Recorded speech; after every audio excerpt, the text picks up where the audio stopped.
आपका ये जो एक्शन है, inshallah we will going to be the lawyers of Pakistan will went to the International Court of Justice and challenge it. Even our state, our army, or whatever, our general chief of army staff Munir Hafiz Munir Saab, he is the prudent man and he has a very kept an eagle eye on this issue. और इंशाल्लाह हमारी जो core team है, core commanders हैं, वो सारे they are having a look on that. और इंशाल्लाह हमारी जो फेडरल गवर्नमेंट है काकड़ साहब की मौजूदगी में, they will going to sue it and they are going to challenge it into the court of law.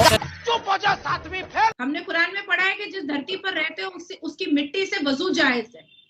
तो जिस मिट्टी में मैं रहती हूँ उस मिट्टी की विरोधिता मैं नहीं कर सकती हूँ. मैं उस मिट्टी की विरोधिता नहीं कर सकती हूँ. इस भारत की मिट्टी से मेरा वजू जायज है और मैं इस भारत की मिट्टी से वजू करके मैं फर्ज नमाज अदा कर सकती हूँ. जहां एयर भारत के सर्वोच्च न्यायपालिका ने 11 दिसंबर 2023 को 370 को हमेशा के लिए जम्मू एंड कश्मीर से खत्म कर दिया. अब वो जो कोर्ट ऑफ लॉ है जिसके डिसीजन की हम बात करें सुप्रीम कोर्ट के, उसकी ज्यूरिडिक्शन में तो वो डिस्प्यूटेड कश्मीर आता ही नहीं है. आप ये बताएं कि जब किसी बंदे की ज्यूरिडिक्शन नहीं बनती उस पर वो डिसीजन दे सकता है? दे ही नहीं सकता. जो एक अदालत का फैसला था वो भी इसलिए कि कुछ पेटिशनर्स ने इसको और कई तो ऐसे लोग थे जिन्होंने पेटिशन डाली थी लेकिन अपना नाम हटा दिया अर्जी से, जैसे कि शैला रशीद, जैसे कि शाह फैसल, इन्होंने अपना नाम ही हटा दिया क्योंकि ये इन 4 सालों में समझ गए कि ये तो हमारे अच्छे के लिए हो रहा है. तो पाकिस्तानी चैनल्स पे जो चल रहा है वो तो चलता रहेगा और दुनिया अब इसकी ना यूज टू हो गई है कि दुनिया को पता है, इसकी आदत हो गई है दुनिया को कि पाकिस्तान में सिर्फ झूठ ही चलता है. तरक्की की बात जो आप कर रहे हैं, देखें जब वो इंडियन ऑक्युपाइड है तो ये इंडियन गवर्नमेंट की फिर वहाँ पे, क्योंकि वो इंडिपेंडेंटली रियासत जो है खुद उनका कोई पासपोर्ट नहीं है, वो इंडिपेंडेंटली कोई बिजनेस नहीं इंटरनेशनल दुनिया के साथ कर सकते, उनकी कोई अपनी करेंसी नहीं है. देखें अगर वो इंडियन डोमिनेंस के अंडर काम कर रहे हैं और अपनी लाइफ गुजार रहे हैं तो उनको 5G सर्विसेज देना, उनको हॉस्पिटल देना और उनको लाइवलीहुड देना, ये इंडियन गवर्नमेंट की तब तक के लिए जब तक वो डिसाइड नहीं हो जाता, इंटरनेशनली रिजॉल्व नहीं हो जाता, उनकी रिस्पॉन्सिबिलिटी. वो गलत बोला क्या शहबाज शरीफ ने कि आप भिखारी हो? नेताओं से नहीं, कश्मीर बेटियों से बात कीजिए, कश्मीर के नागरिक से बात कीजिए. कश्मीर भारत का मुकुट है और अपने मुकुट को कौन नीचे गिरने के लिए देता है? अमित शाह जी तो नहीं देंगे, मोदी जी तो नहीं देंगे, नाजिया तो नहीं देगी, कैसे देंगे? हमने कुरान में क्या पढ़ा है? नॉर्दर्न एरियाज हमारे पास हैं तो सही ना. बिल्कुल. तो वही उस पे इन्हिसार करो यार, वो बड़ा इलाका है, बहुत बड़ा इलाका है. बिल्कुल. वहां के लोग भी आपसे तंग आए हुए हैं, वो शोर मचाते रहते हैं कि जी पाकिस्तान हमारा ये हक मार गया, वो हक मार गया. ये ना हो वो आपके हाथ से निकल जाए, यही पूरा कश्मीर लेते लेते वो भी ना आपके हाथ से चला जाए. ठीक ठीक ठीक. मैं तो वो बात कर रहा हूँ जो पाकिस्तान को स्टेट जिस तरह ये इसको बन चुका हुआ है शेप, मैं चाहता हूँ उसी में ये रहे, बजाय कि वो नॉर्दर्न एरिया में कोई पंगा हो जाए. वो बिल्कुल सर. हाँ जी. So why do it. ठीक है, इसमें कोई डाउट नहीं है. बिल्कुल मेरे ख्याल में दोस्तों जैसे ही सुप्रीम कोर्ट ने 370 की धारा को हटाए जाने पर अपनी मोहर लगा दी है, पाकिस्तान को बड़ी मिर्ची लग गई है. वहां के पीएम मिस्टर काकर, वहां के विदेश मंत्री जलील अब्बास जलानी ने ऊटपटांग बयानबाजी करनी शुरू कर दी है. इनको अपने मुल्क के चरमराती अर्थव्यवस्था की तो फिक्र है नहीं. बिजली के बिलों को लेकर लोग सुसाइड कर रहे हैं इनके यहाँ. दोस्तों इनके अपने मुल्क की हालत क्या है उसको नज़रअंदाज करके कश्मीर को लेकर बड़े बड़े बयानबाजी करते रहते हैं. कभी यूएन में जाने की धमकी तो कभी इंटरनेशनल कोर्ट में पिटीशन दायर करने की धमकी. इस तरह पाकिस्तानी मंत्रियों की छटपटाहट साफ दिख रही है. 370 की धारा को हटाने के फैसले को लेकर वो कितना तिल मिलाए हुए हैं ये तो आप देख ही सकते हैं. आज पाकिस्तानी मानवाधिकार की बातें करके शोर मचा रहा है, लेकिन वो वही पाकिस्तान जो पूरी दुनिया में आतंकवाद को लेकर चर्चा में रहा. दोस्तों पाकिस्तान में माइनॉरिटीज़ की क्या हालत है ये तो हम सब जानते ही हैं.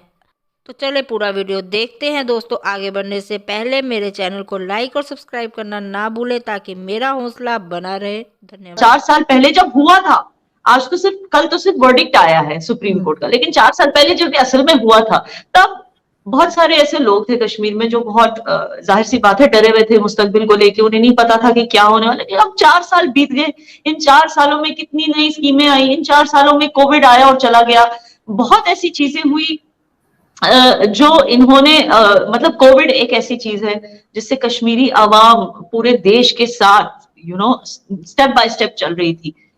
हमारे भी वही दर्द थे जिससे पूरा देश जिससे जिसमें उलझा हुआ था।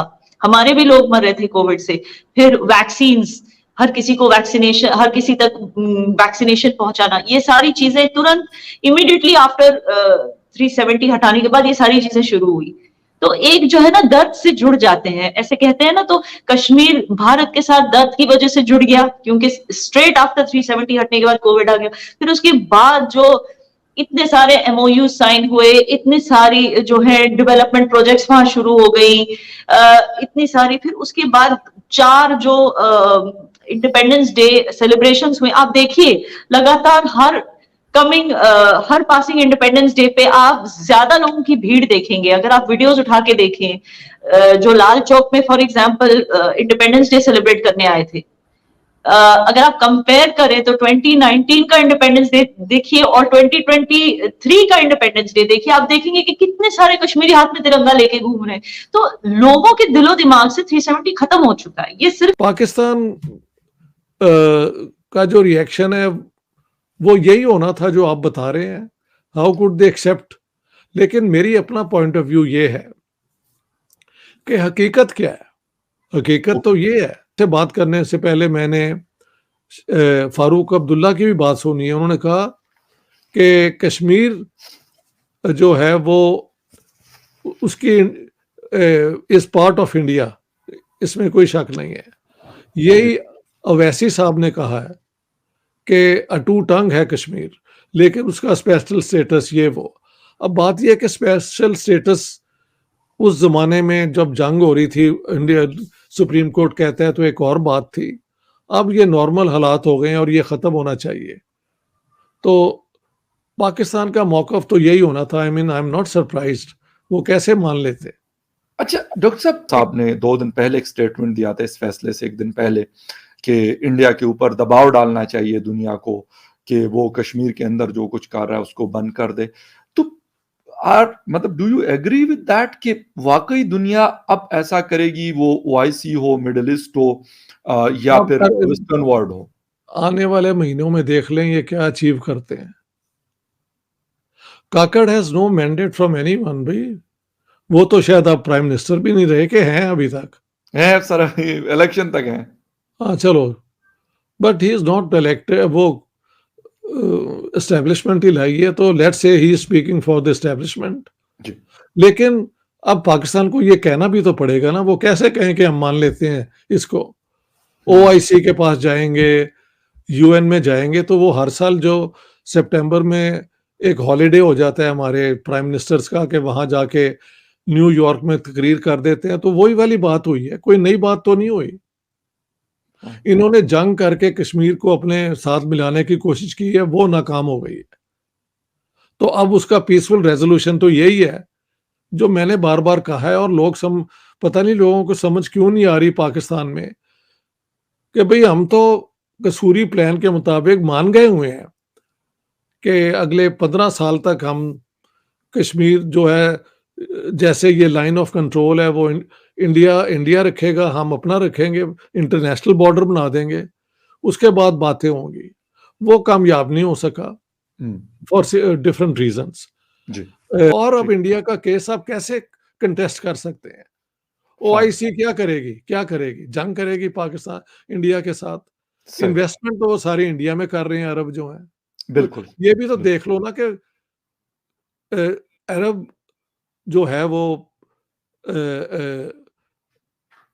अपना पैसा लेके कहाँ इन्वेस्ट कर रहे हैं। बिल्कुल ठीक है। उसकी बी रियलिस्टिक। मुसलमानों के लिए बड़ा मुश्किल है कॉम्प्रोमाइज पे एग्री करना, लेकिन जब ये नहीं करते फिर मार पड़ती है जो ये हो रहा है। इन वन वे ये